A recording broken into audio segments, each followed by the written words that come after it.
Hello everyone, welcome back to Crafting with Janine. Today's video is video number 3 in the Peekaboo Woodgrain video series, Tumbler. So, I forgot to mention in the last video before I signed off that after you're done with the second coat of wood grain and you pull your decals, to spray it with the clear gloss. I like the triple thick, the Krylon triple thick spray, the clear gloss coating. I did that already. I forgot to mention that I was going to go do that, and I let that sit. So now we're back and we're going to epoxy. So I'm going to pause you to spin you so I don't make you dizzy and show you how I how I measure and mix my epoxy. So 2 seconds and I'll be right back. Alright guys, I moved you guys and we're back. So, I've got my measuring cup and I'm not sure if the video will allow you to see. So, these are the ones they have measuring increments on there. And over time, I have played with amounts and I only mix up enough for the individual cup. So, over time, I have messed with the amounts, and for that size cup that I'm doing, the larger one, I have found that this says drams on it, that if I measure like a total amount between the two, 6 drams, I have enough to coat the whole cup in a very good coating. No bubbles, no fish eyes, all that other stuff. So that's what I'm going to do.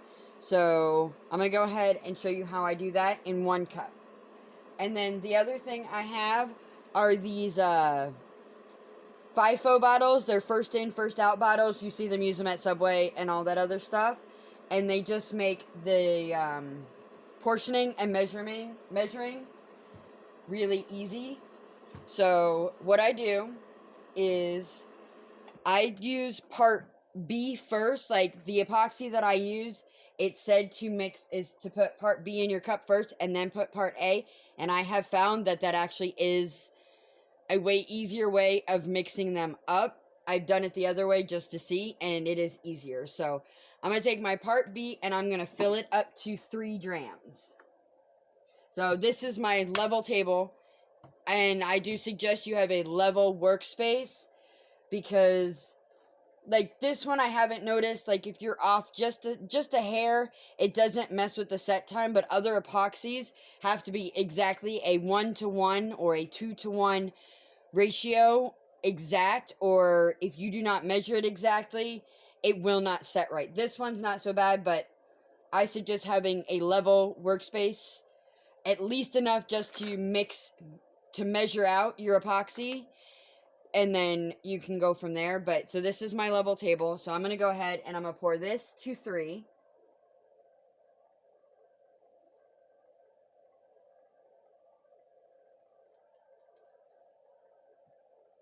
So you can see I'm at the 3 mark there. So then all I do is I come back in with my part A, and I fill part A up to 6.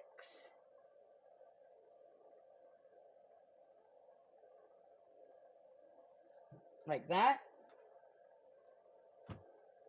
And then, like I said in my other video about the tumblers, I like the wide popsicle sticks. And so long as you're not mixing super, super fast or going super crazy with it, you don't want to whip it, which mixing in these little cups actually prevents you from mixing it too fast, because if you go too fast and you spill it out the sides, you don't introduce a whole lot of bubbles into it. The micro bubbles are nil, and then the larger air bubbles just dissipate really quickly. And it takes about, I don't know, some will say that you have to mix it for a certain length of time, anywhere from 3 to 5 minutes. So what I'm going to do is I'm going to pause you, spin you around the other way, and finish mixing this. So hold on. Okay, so I spun you around, and I'm still mixing it. And as I'm mixing this, I'm just going to talk a little bit about the epoxies. And so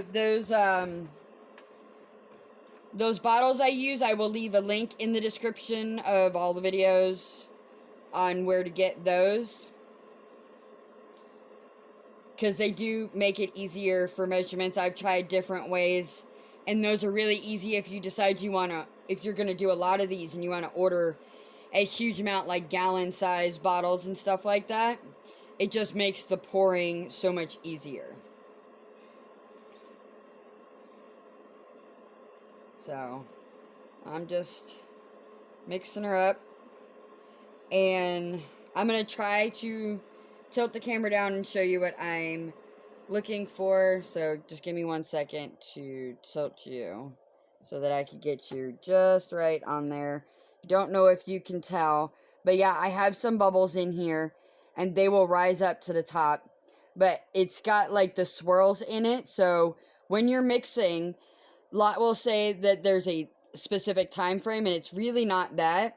It's as you're mixing it, you just want to make sure that you have incorporated part A and part B completely together, where there's no like little swirls.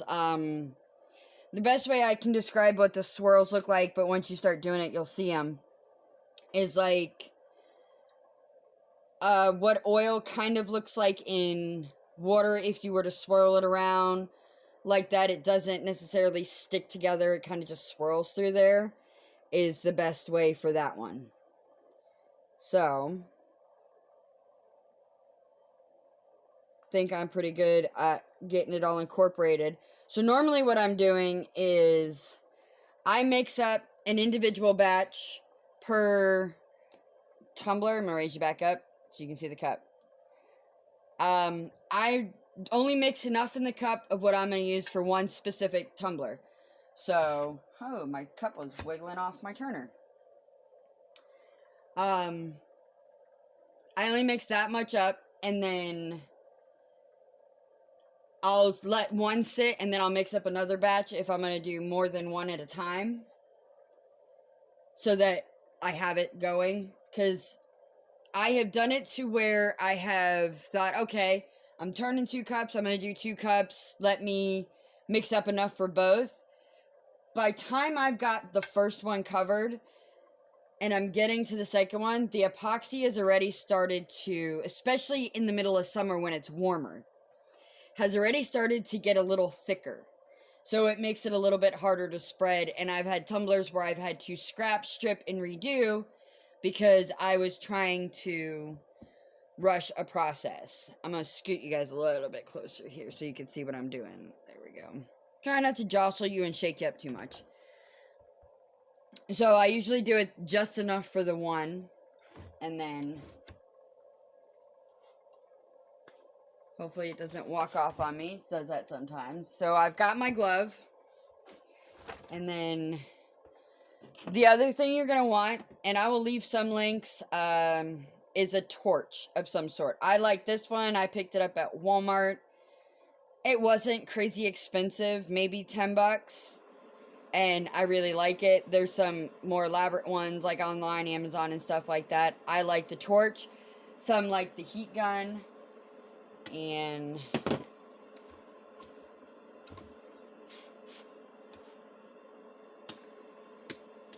if my turner's going one direction, I have to fix that. It got messed up a little bit there on me, so. But just make sure everything's on there solidly before I start. So anyway, you'll want a torch because once you get it on there and you spreading it on will introduce bubbles into it, and then you'll just want to go over and pop them. And some like the heat gun, which the heat gun is fine.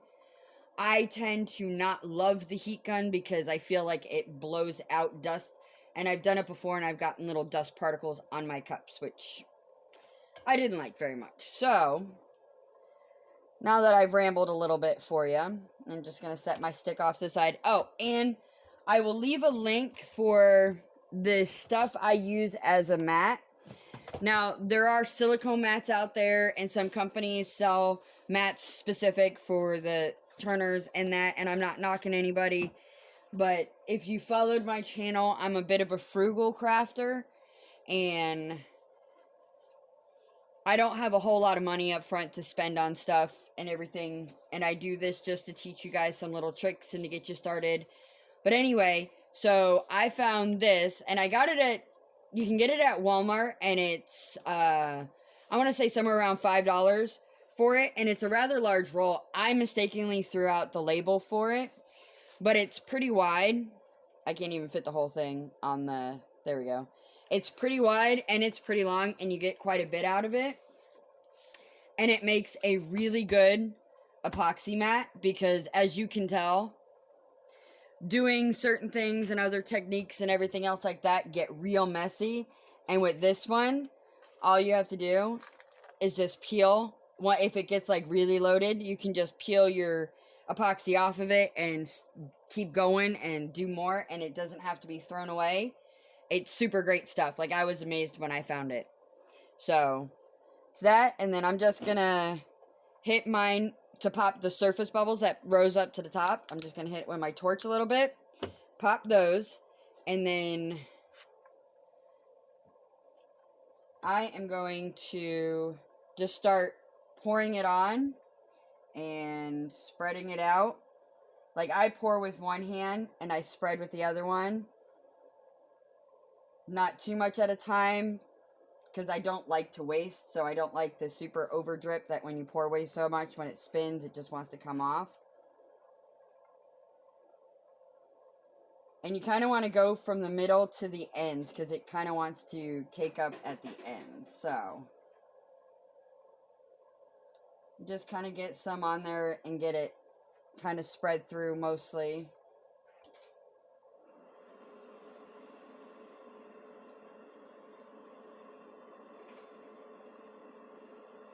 So all I'm doing is just kind of smoothing it out, and once I get a good amount on there, I could just start getting a good coating throughout the whole cup. You don't need to press so hard. You kind of just want it to glide over.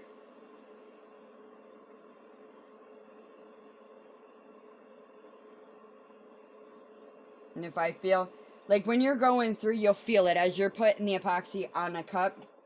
You'll feel where you had poured the epoxy, your kind of finger just slides like baby oil over skin or lotion. And then when you hit a spot that doesn't have any epoxy, it'll be real dry. And then you just kind of get it there and you move it around. Just pour it over the bottom, give the bottom a good job right there. And then once I've got, because I still have some left in my cup, and I use it all because I want a good coating. And what I have noticed, and I'll be honest with you, some will say it's the type of epoxy, whatever what, but what I've noticed though is that if you try to do too thin of a coat, it wants to pull away from the cup. So that's why I said the measurements that I figured out were this. And then once I got the whole thing pretty much coated, I'm just gonna drizzle up and down the cup as it turns all the way around it until I've used up what is left in my mixing cup. And then I'm going to spread that out evenly over the cup.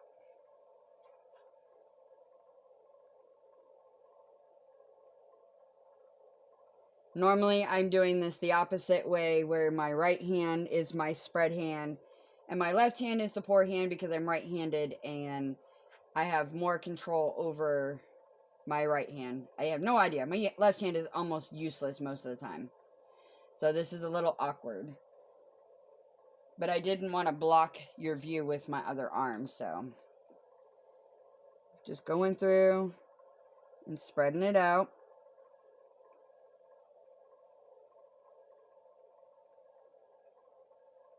Making sure you get up close near the rim.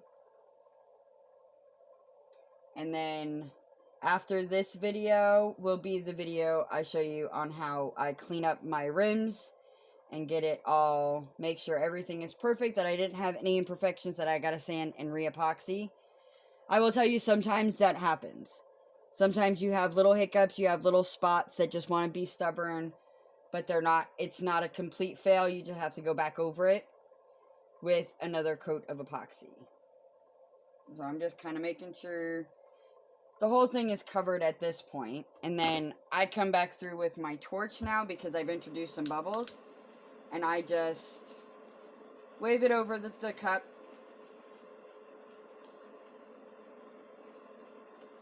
I'm just popping the bubbles, evening out.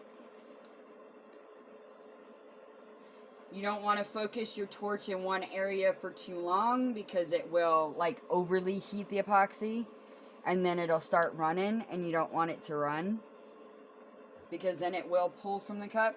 And then I just kind of lean in and inspect, and if it looks like it's pretty smooth across the top, just had a spot that wasn't. And then once I've got a finished product that I'm happy with, then I just let her turn, and I will show you what I saw somebody else do, which to me was a total game changer because it made life so much easier.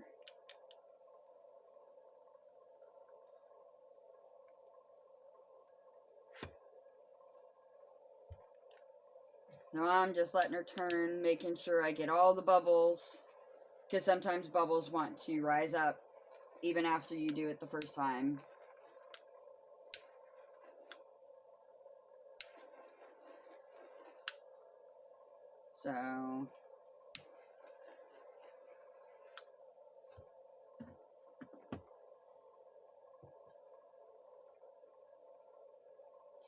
So I think I've got her good, and she's doing a pretty good job right now.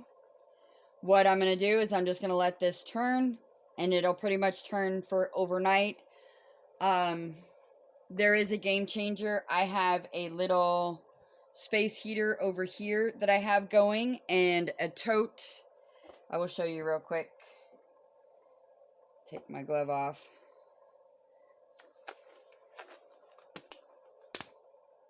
And I ripped it. Trying not to get epoxy on my hands. Which, there we go. And that goes in the garbage. So, what I do is, you have my tote. Now, if you have a different system and a better system, I'm sorry, I bumped the camera.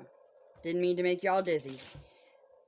I set this over the top. It has a double purpose. So it's a dust barrier now and a fly barrier, because I'm good for getting flies in my cups. And then I set the heater. I have a little hole that's cut right here. I set the heater in front because epoxy is heat sensitive. It will set this cup within roughly about 2 hours. So then I can take it off the turner and start doing another cup or that type of stuff. And then it's ready to go to sit and cure the rest of the way, because it takes about, it's 72 hours for a full cure. So that's pretty much it on the epoxy step on it. And when we come back, I will show you how to, my brain froze for me. I will show you how we clean up the rims and finish off the cup. So the links will be in the description below for everything again, along with the other videos that go along with this cup. And I hope you guys enjoyed this video. And don't forget to like and subscribe. And as always, happy crafting!